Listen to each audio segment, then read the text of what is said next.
Climate change was once a really taboo word in the hunting and fishing community. You know, something that you joke around with your buddies as you froze your ass off in hunting camp.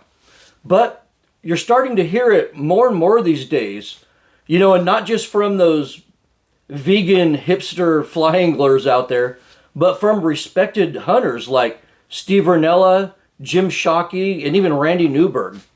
We're currently seeing high temperatures, extreme drought in some places, and extreme flooding in other areas.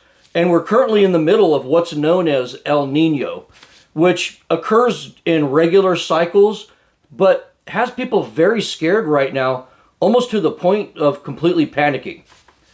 Academia and the media have been hammering us for over 3 decades with predictions about the world ending. You know, people go crazy with fear, but fail to realize that not one of these predictions or advanced computer models have ever turned out to be correct. Over the last 50 years, every prediction has turned out to be complete bullshit, yet we continue to listen to these same people. So rather than deal with speculation or some kind of future predictions, which is what the alarmists do, I'll just throw some facts out there that kind of tie into my thought process, and hopefully you're able to look at my viewpoint objectively.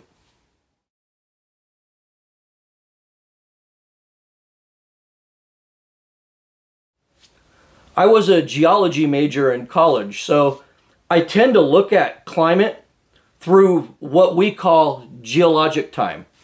And here's the Earth's average temperatures over the last 500 million years. This is from the time when fish inhabited the oceans until now. And you can see that the Earth has been much hotter than today on average. And complex life forms developed on the planet in this hot environment. And this chart shows the Earth's average temperature through the last 65 million years. And once again, you see that the Earth had its largest biodiversity when the Earth was much warmer than today. The times where life really thrived on this planet, there was no polar ice. You know, it seemed as if cold weather was bad for life and warm weather was good for life. And this chart shows the Earth's temperature over the last 500,000 years. And you could see this repeating pattern here. And these are known as glacial and interglacial periods. And they've been occurring on regular cycles since our closest ancestors walked the Earth. Homo sapiens and most of the animals that we hunt today evolved during this period to survive these cycles. The Earth gets hot and cold, and life just had to adapt to it. And this chart indicates climate over the last 10,000 years. You could see that after we exited the last ice age, there were smaller hot and cold periods, and the worst of these predated the Industrial Revolution. This would indicate that humans have no control over these smaller, rapid temperature changes, and they really are a normally occurring thing. You'll notice that the climate alarmists compare temperature from 1850 to today in all of their climate schemes and models that they put out there. They'll tell you that the Industrial Revolution started in 1850, so that's why they compare all temperature to those 1850 temperatures. But as a geology student, I know that 1850 is when we were coming out of the little ice age and the world was warming back up. So we were entering another heat cycle. It's gotten so bad that modern scientists won't even give you the actual average temperature of the Earth anymore. They'll give you the difference between today's temperature and 1850s temperatures. And that's very suspicious in my opinion. But I do believe in global warming because facts suggest that the Earth warms and cools regularly and often rapidly. Global warming is a fact, and we're currently in an interglacial period where that happens. But I believe it's foolish to blame the weather on humans. You know, climate will occur with us or without us, as it always has. And we have no control over solar activity, volcanism, ocean currents, plate tectonics, or the Earth's tilt, wobble, or rotation. If you look at the history of biodiversity, as well as human history, life thrives in warmer periods and often really suffers in cooler periods. Our food yields are just increasing exponentially right now. So in reality, it's global cooling that we should be afraid of, not global warming. And you'd just be wrong to think, though, that climate doesn't change, because it does and always has. But unfortunately, by blaming humans for it, we've allowed those in power to gain more control over us and our financial systems. And science has become a joke centered around profit, power, and prestige. The real problem I have with the profit motive of climate change alarmism is that it takes away funding and research for solutions to issues that we do have control over as humans, like habitat loss, water mismanagement, overfishing, invasive species control, and pollution. So back on topic, how does climate change affect hunting and fishing? More specifically, how does it affect the animals on the planet? Well, once again, we're going to have to dig into some factual history on this to fall back on.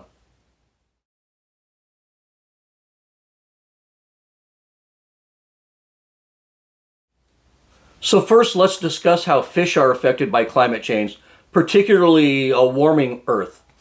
I do believe that humans do have an enormous impact on fish population, but it's not climate change that's doing it. It's overfishing, water pollution, the introduction of invasive species, and damming up every damn river we see. We've also created artificial habitats like tailwaters that allow cold water species to survive in historically warm waters.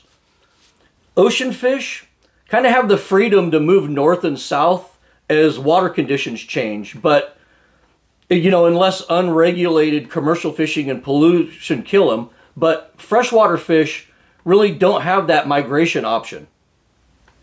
Complete species and subspecies of trout and salmon have been wiped out in the past before humans were here by landslides, climate change, earthquakes, and volcanic activity. And this is before Homo sapiens even walked the planet, and some species make it and some don't. Species like the cutthroat trout are very vulnerable because they don't really adapt well to climate change. But species like rainbow trout and brown trout are very adaptable to environmental changes. Most freshwater bass and catfish are also highly adaptable. But what about the ocean species? Well, modern biologists will try to convince you that global warming is killing all of our coral reefs. But once again, if you look at geologic time, the period where the Great Barrier Reef thrived and grew the most was during the Holocene climate optimum, which was a lot warmer than today. But in 2022, the truth is that the Great Barrier Reef was experiencing record growth. I mean, it's not dying, it's actually thriving. And a lot of these media outlets will they'll show you these pictures of bleached corals, which is usually when the corals go dormant, when the water turns. And you normally see these mass bleachings during El Nino cycles, when all the warm water comes with El Nino, they bleach out and then they recover between El Nino periods. So the Earth warms and cools regularly and sometimes rapidly. Some fish adapt and some fish don't. Some thrive in the new climate, and unfortunately, some go extinct. It's a vicious, unavoidable cycle that has been the law of Mother Nature for billions of years.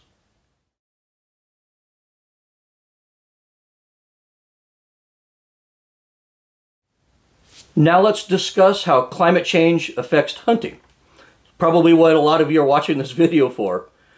There are many species that evolved during the Pleistocene to thrive in a pretty cold environment. The polar bear was an evolutionary adaptation of the brown bear, and the two have interbred many times throughout history, even today. The muskox also evolved from a temperate climate Asiatic ancestor, and countless other species made this adaptation during the Pleistocene.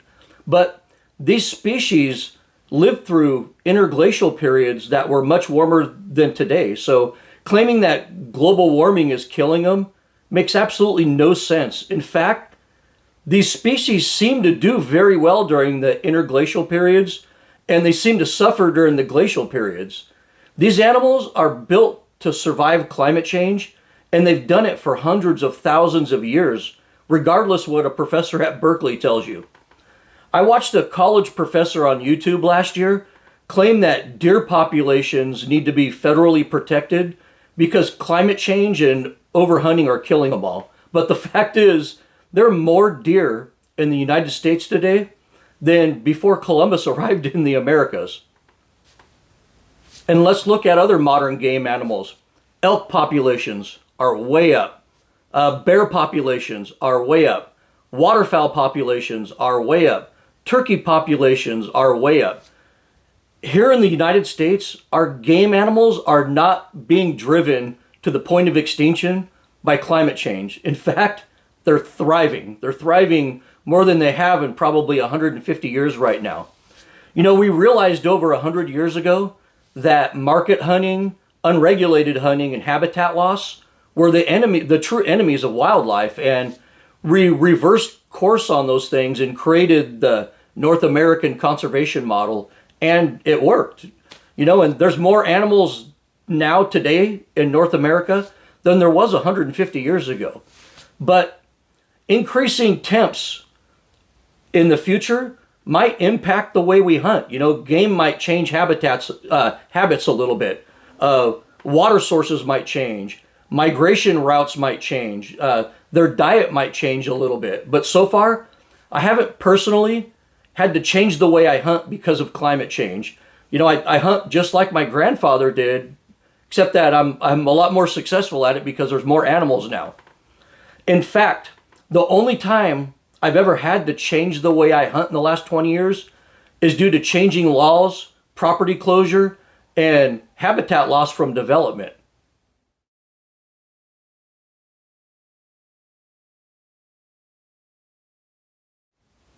I see guys like Randy Newberg, Steve Ranella, and Jim Shockey talk about climate change with some regularity these days, but in their episodes and on social media, I see a lot of game animals, and they're always bagging these trophies that I can only dream of. So obviously, global warming is not ruining their hunts, is it?